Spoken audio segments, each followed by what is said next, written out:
At Sierra, discover great deals on top brand workout gear, like high-quality bikes, which might lead to another discovery. Getting back on the saddle isn't always comfortable. Good news is Sierra has massage guns. And chafe wipes, too. Discover top brands at unexpectedly low prices.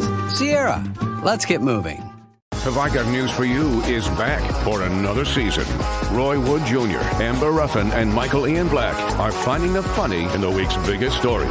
Have I Got News for You returns Saturday at 9 on CNN and stream next day on Max.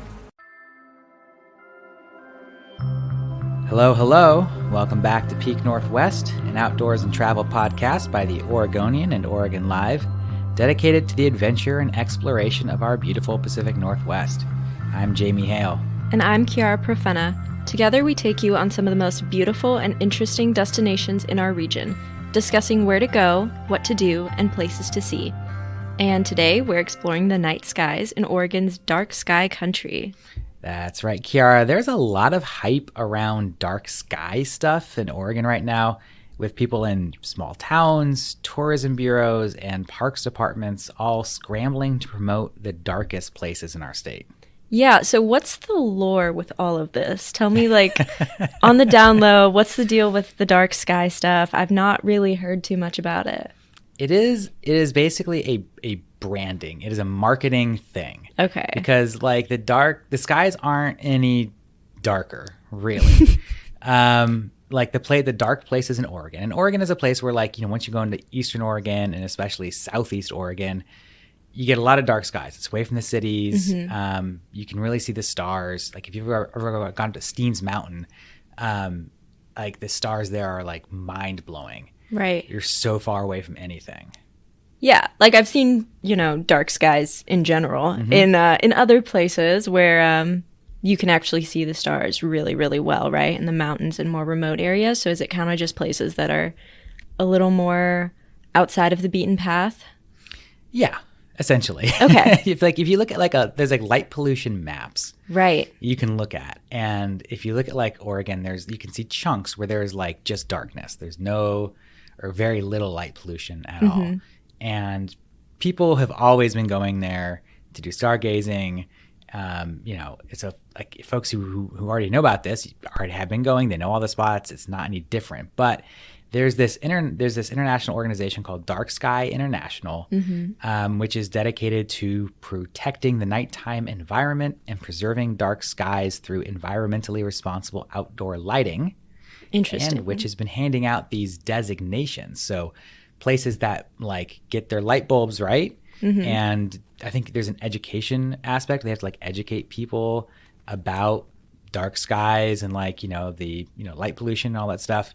They can get one of several dark sky designations, and that in turn becomes a marketing thing of now you can come to our place, our dark sky place, to go see dark skies stuff, to see stars and meteor showers and planets and all that stuff. Yeah, it's a great touristy thing when there's not too much around, right?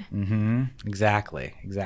And in Oregon, are there a lot of these dark sky designations? They've been popping up left and right. It's just been over the last, I want to say 4 years or so, but over the last year or two, they've really been going off. And people get psyched about this stuff. Our readers get hyped every time we write about a new dark sky designation. So I think with such a critical mass now of this stuff, we felt like it was time to do a roundup, a guide to all these dark sky designations, a guide to Oregon's dark sky country. Yeah, definitely seems apt. I need a little rundown of what we're looking at here. So what are the big places that the regions in Oregon that we're looking at? Generally speaking, we're looking at central southeastern Oregon. Okay. East of the Cascades, we're looking at a lot of sort of southern Oregon, southeastern Oregon, primarily. If you look at a map of these places, you kind of see that it's just kind of not the Willamette Valley, right, essentially. And I should say, we're going to talk about some of these designations today, but I fully expect there to be more coming. This is not the end of dark sky designations in Oregon. We're going to get more and more and more. So this is maybe just like step one in this like guide to dark sky places, at least until, I don't know, this trend falls away or something. Yeah, and which ones have you been to, or what's your experience been with them? I feel like I've been to most of these spots. We'll take it one by one. Let's do that. Let's start off with some designations in general here. So like there are several, I think there's like 5 designations that this organization hands out. And in Oregon, we have 3 places that have been, 3 types of designations that have been listed here. One of them, the first one we'll talk about is dark sky parks. Okay, so this is what we have sort of the most of in Oregon because we have a lot of like state parks, a lot of like national monuments, public land. I think it's easier for those places to get designations because they're probably doing a lot of this stuff already. There's less politics you have to sort of worry about. So there are currently 3 dark sky parks in Oregon. And a dark sky park is technically a place that is protected for its scientific, natural, cultural, or educational values, like most parks are. Okay. That also meets the organization's dark sky requirements. And a dark sky park also has to be, it can be on public land or private land, but the landowners must consent to the right of permanent, ongoing public access. So again, Gotcha. Everything that makes a park, but also the dark sky stuff. So these are mostly just like smaller locations that are free to visit, and you can just kind of go there at night and see the sky. Yeah, for the most part, yeah. Okay. I mean, it's like, you know, a couple of state parks. Well, we'll get into the state parks here. So these 3 parks, the first one is one of my favorite places. It's Cottonwood Canyon State Park. This is in north central Oregon. So it's like you kind of go into the gorge to like Biggs Junction, and then you go south. Okay. And it's there along the John Day River. It's an incredible place. My God, it's so good. It's like one of these like magical little desert landscapes where like everything is like rainbow colored somehow. Like the sagebrush is like silvery green, and like the hills like change color based on the daylight, and they're like red and purple and orange, and That sounds beautiful. it's so nice. It's so nice. And it's one of Oregon's like least visited state parks. But like it deserves more attention, I think. There's these little group of I think it's like 4 cabins that they have there that get booked up solid. It's hard to get one, but it's like staying in one of these little cabins and then doing stargazing just outside the cabin is like the way to do it, I think. But there's a campground there as well. And the idea, I think, is to go stay the night and then just stay up late and do some stargazing out there in the desert. Okay. So you actually kind of have to plan a little bit for this one, though, sounds Yeah. like. I mean, you could, like, I think roll up, but like to the campground or day use area. I mean, the thing is, a lot of day use areas are like dawn to dusk. Right. So it's like not everywhere is going to let you just like go in the middle of the night. But depending on what time, you know, the time of year you're there, and you know what you're doing, how much time you have. I think regardless, the best way to do this kind of thing is to camp out, to go to a campground, to get a cabin, you know, in the nicer, clearer, sunnier time of year anyway, when you have like less chance of there being clouds, and just do some stargazing at night while you're there. Gotcha. And so tell me about the other parks. Have you been to those as well? So one of the parks is Prineville Reservoir State Park, which I have not been to. Since it's been like hyped with dark sky stuff, I'm like, I gotta get out there. It's pretty close to Cottonwood Canyon. It's just a little bit farther south. It's basically just right outside of Bend. This has like been a really popular camp spot. It's right on this reservoir, this big lake. And like in the summertime, you get the RVs, you get the campsites, people go there. It's like their summer spot they have, or like, you know, the same like Memorial Day weekend every year we get our campsite. It's a really, you know, popular place, and a great place for dark sky stuff, apparently. So again, you know, there's a campground there. Go and get your campground, get your campsite, and do some stargazing at night. And is this one like a newer designation as well? Yeah, these Okay. are all pretty new. I think Prineville Reservoir was the first dark sky park in Oregon. Gotcha. That was just a couple years ago. Okay. So they're popping up.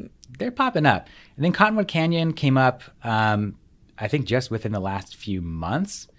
And around the same time, the third dark sky park popped up as well, which is the Oregon Caves National Monument and Preserve. So this is technically national park. It's run by the National Park Service. It's way, way down there in southern Oregon, outside Cave Junction. It's kind of like the southwest tip of the state. Okay. So if you're going from like Northern California to like Grants Pass, there's that Highway 199 where there's a bunch of really beautiful scenery, and you have to like hop off the highway and drive like another hour down the windiest roads in the world, and you get to the Oregon Caves.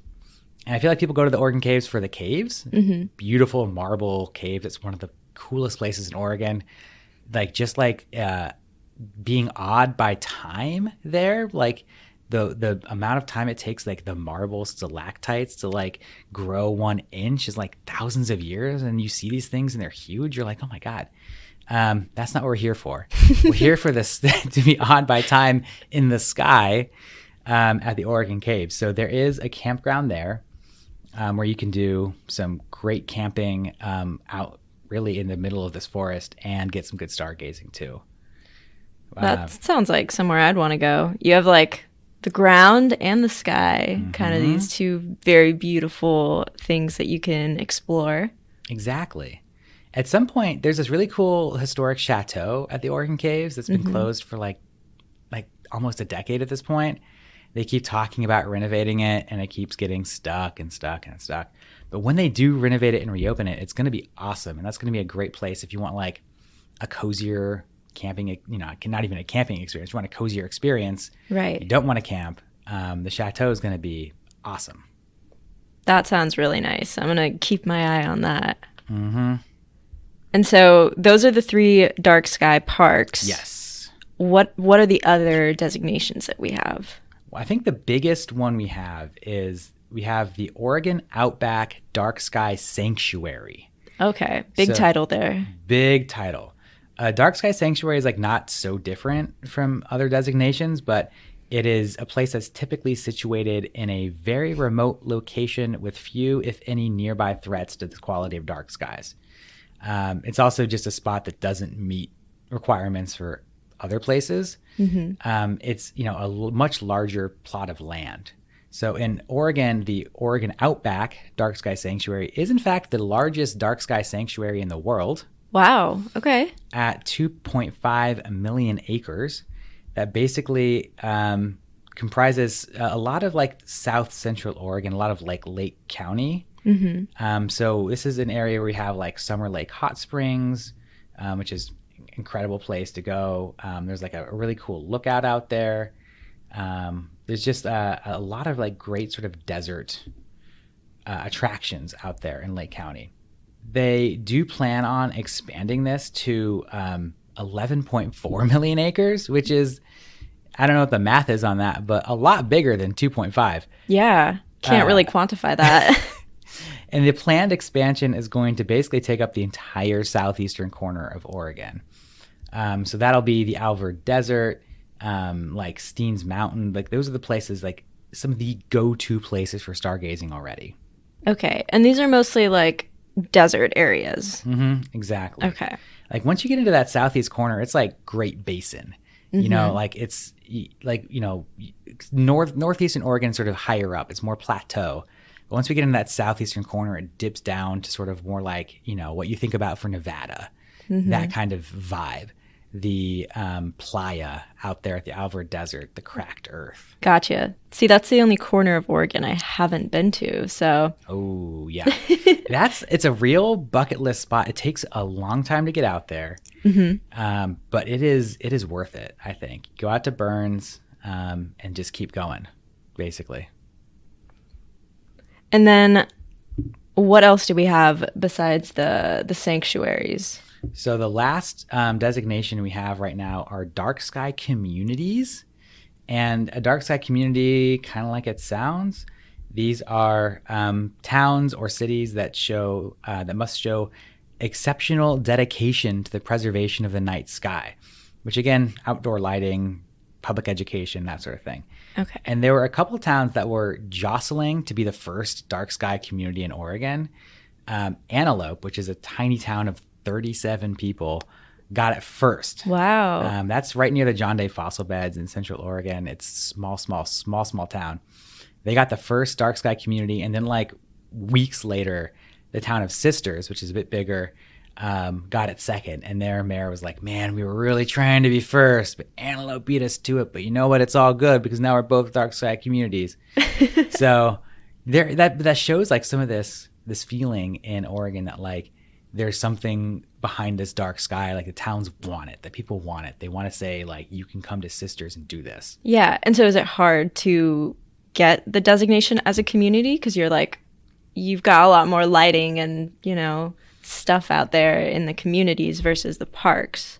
I imagine it's a little bit harder. Okay. Because I'm thinking of this is just my guess here, but I'm thinking about a community and like thinking about like all the places you might have lighting fixtures, right. like public lighting fixtures, and changing all of those. And it's probably like, you have to, get it approved by city council, or like maybe there's people in town who are like, don't change our light bulbs, whereas like an Oregon State Park can be like, nah, we'll just do it. Yeah, exactly. It seems like you need a lot more collaboration to make the dark sky communities a thing. Yeah, it's like the local community collaboration versus like bureaucracy, and which moves slower. Mm-hmm. And they both, in Oregon, again, we've had a lot of these come through, so it's clearly working whatever they're doing.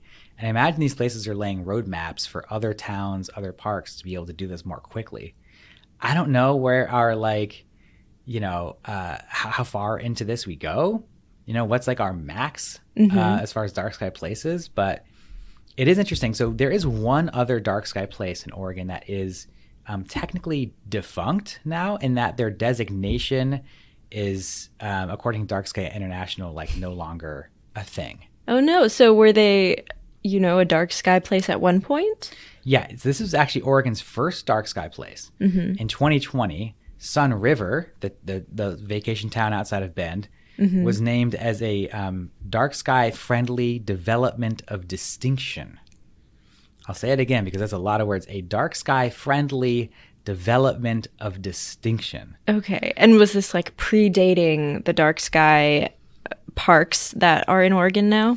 This predated any other designation in Oregon. Gotcha. It was the first time that anyone had like gotten a dark sky anything. Mm-hmm. And Sun River, it's out there, and it's not like, it's pretty close to Bend. It's not like the darkest place in the world, but they do have the Sun River Nature Center and Observatory, which I've not been to, but seems really cool. Mm-hmm. And it's like, definitely pretty dark out there, especially compared to like the Willamette Valley, certainly. So it's not like that. It wasn't like revoked from them, that designation. They just don't do that designation anymore. Okay. So it's not like they're necessarily a bright place now. Right. They're still a dark sky, but they're not, on this list anymore. Yeah. I put them on this list because, you gotta give it to them. Yeah. But they're just like we're not going to see any other dark sky friendly developments of distinction anywhere. Okay. So do you think they could be maybe a community in the future? I wonder. That's a good question. Sun River, if you're listening, let us know. We'd like to know. Is that something you're going for? Yeah. And how do you pivot from like development of distinction to community? I don't know. Mm-hmm. Right. Because Sun River's more of like a town, right? You've got a lot more things to do there and people that are living in the area. It's like I understand Sun River is sort of like a private vacation destination where like there's a lot of like privately owned vacation homes mm-hmm. that people either vacation to themselves or rent out to others. And it's just sort of like a vacation community. Gotcha. Some people do live there year round, but a lot of folks just go there just for the winter or just for the summer or whatever. Like I grew up going there as a kid mm-hmm. and doing all this, the vacation-y stuff you do there, like, the horseback riding and probably mini golf, or I don't really remember, but they got stuff to do and they've got places. And so they could definitely go for community here. It sounds like out of the 3 designations that we have, they could. They're also a place that doesn't really need tourism. Probably. Maybe I'm wrong. I just don't know how it is, but like, I feel like people are still going to Sun River as opposed to Antelope, say. Yeah, that's true. It's a good thing to think about. So that's it on the dark sky communities. So we have 2 communities, 1 sanctuary, and 3 parks. That's right. That's what we're working with here? That's where we're currently at. And it could be like tomorrow they could say like, here's a new dark sky park. I got like a document from Oregon State Parks that shows all of their parks ranked by like how dark the skies are. Mm-hmm. And there's so many that could fit this designation. It's just a matter of like which are going to be, you know, and how, like, I guess if you're like, here's 12 new dark sky parks, is that crazy? I feel like that's oversaturation. So I don't know how they're going to roll this out or how they're going to go for this, but I'm curious to see how dark sky continues to evolve. Yeah, it definitely sounds like a cool distinction that they created to kind of get people out to these places and make it more of a thing to go out and go stargazing, you know? Because it doesn't seem like that's something people plan to do very often, but it seems like now it's kind of sort of rolling out, becoming more of a thing. Which is so interesting to me because, like, I feel like if I'm out somewhere and I see the stars, I'm like, whoa, cool. Look at all these stars. Being someone who lives in the city, it's like always so cool just to see them. I'm not usually going out specifically to see stars, but like, why not?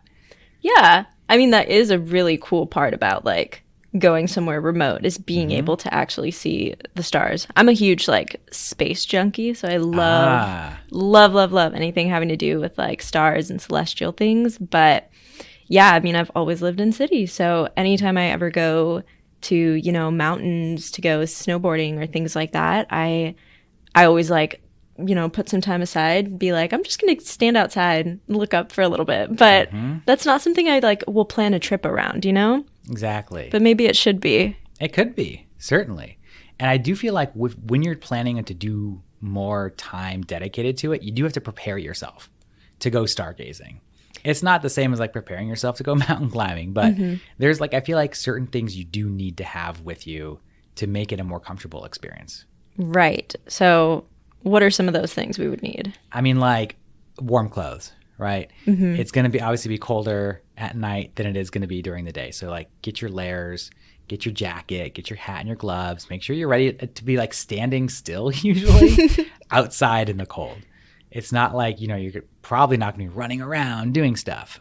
You could, but it's dark. So, you know, just make sure you're going to be warm enough out there. And you're not like going to want to make a fire or anything like that. Probably not, because you're trying to keep your night vision solid. So, I mean, definitely want to have like lighting.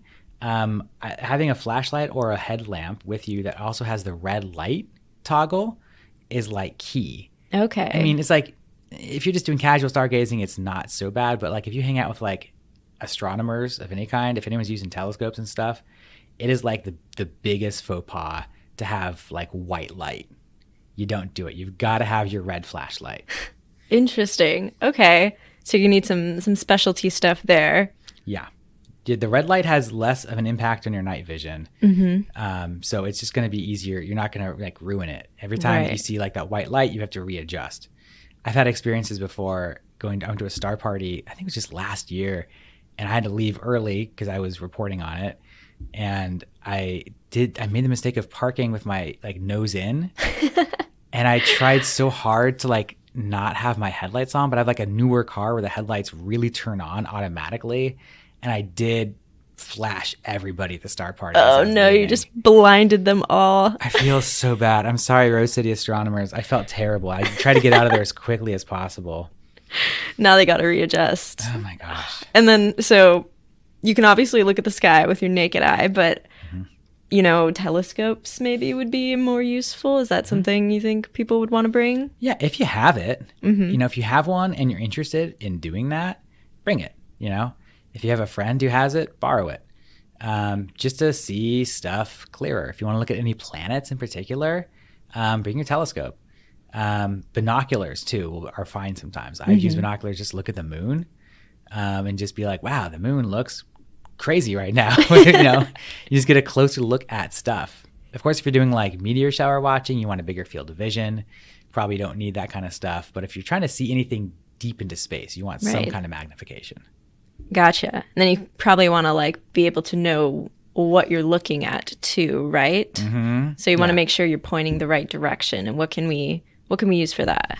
I mean, like, you know, if you like know your telescope and some of the fancier ones, like if you got a real fancy telescope, you can like program it into like certain nebulas and stuff. Oh, wow. Okay. But generally for like the rest of us, there's this really great astronomy app called Skyview Lite. There's like a pay version of it that's probably a Skyview not Lite. But like the free version shows you all the planets and constellations in the sky. You just like sort of, you know, open it up and scan everything, and it just shows you in real time where everything is. So if it's like, what's that planet up there? You can just pull it up and be like, oh, that's Saturn or whatever. That seems really helpful. It's great. And you can use it off the grid too. I was at Brighton Bush where there's no internet, there's no Wi-Fi, no cell service or anything. And I was like, just out of curiosity, what if this still works? And it worked great.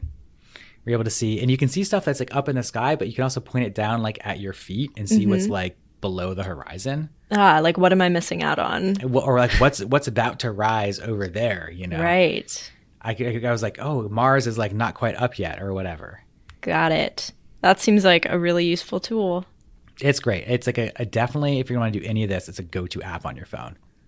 So it doesn't seem like you need too much to go out stargazing. I don't think so. You just need like, you know, a little bit of comfort. Like I would bring like, you know, if you're gonna be out there for a while, like a blanket to lay down or some chairs, some like festival chairs or beach chairs or something, just something to like make sure you're not like hurting your neck and that you're like comfortable and warm enough. Right. It can be as easy as like just lay, you know, a blanket down on a hillside and, you know, a thermos of hot cider or whatever, you know. That sounds really nice. Ideally, like you could just bring a recliner outside. Oh my God, yeah. Bring your lazy boy out there. Push it outdoors, bring it with you. That would be really nice. I bet you could just fall asleep in that. Oh my God. Honestly, that's a glamping thing right there. Right. And I'm sure there's a market for that. There must be. They're like the glamping trend and the dark sky trend is like going to come meet at some point in a really glorious way. It's going to be too expensive for most of us. Well, we can always, you know, make your own kind of glamping experience. You can DIY that. I think so. Yeah. I think that's the thing. So if folks head out there in one of these dark sky areas and just look up, you know, as we're saying, you know, it can be cool to make a trip around seeing the stars. We don't give ourselves enough time to look at the stars. It can be very, very, very refreshing.